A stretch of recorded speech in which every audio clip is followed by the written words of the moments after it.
Ce livre était aussi écrit pour vos enfants, mais pour leur dire quoi? Pour faire passer quel message? Ben, certains d'entre eux n'ont pas connu leur grand-père. Moi, je suis pas sûr d'avoir une mémoire qui tienne le coup longtemps. Donc, j'avais envie d'abord de les garder un peu avec moi, mes parents.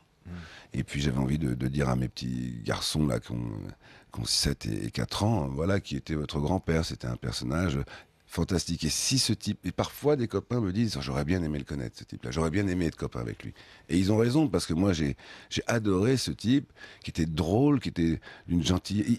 Il était fantastique, c'était vraiment un fanfaron, quoi. Comme dans ces films Gassman, italiens. une sorte de Vittorio Gassman, quoi. C'est ça. Un Mastroianni, quelqu'un de très, très singulier. Vous avez participé à la grande marche du 11 janvier?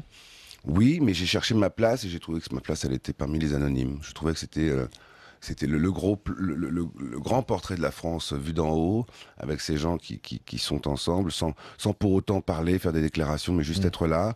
Je trouvais que c'était le meilleur portrait qu'on pouvait faire de notre République. Nicolas Sarkozy. C'est un ancien président de la République. Oui. Ah, vous voulez pas dire? Vous avez voté pour lui, Nicolas Sarkozy? Alors là, c'est des choses auxquelles je ne réponds pas. Pourquoi? Parce que je trouve que la vie, la religion, la sexualité, et puis pour qui nous votons... La sexualité, on en parle tout à l'heure, on a dit. Ça fait partie de l'intime. D'accord. Et un artiste n'a pas... Voilà, moi, je suis pas...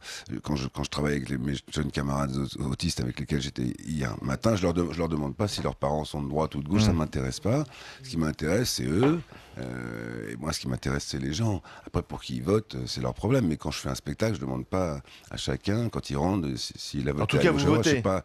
Ce qui m'a fait rire une fois, c'est quand j'avais vu un document à la télévision qui était formidable sur France 3, où on avait taxé donc Sardou de chanteur de droite, et puis on m'appelait Plus jamais France. Et cette chanson avait été reprise sur les quais, enfin sur les docks. Saint-Nazaire. Voilà. Donc ça m'a fait rire, cette confusion des genres. Faut faire un petit peu attention à ce qu'on raconte, parce qu'on veut les artistes, et moi j'en suis un d'entre eux, je les aime beaucoup, mais on peut aussi dire des bêtises. Manuel Valls. Manuel Valls. Premier ministre. Il est Premier ministre, Manuel Valls. Il vient de banlieue. Hein. Il vient de banlieue, ouais. Il vient d'abord d'un autre pays. Ouais. C'est un Européen qui a fait un parcours, qui a un parcours à travers l'école de la République.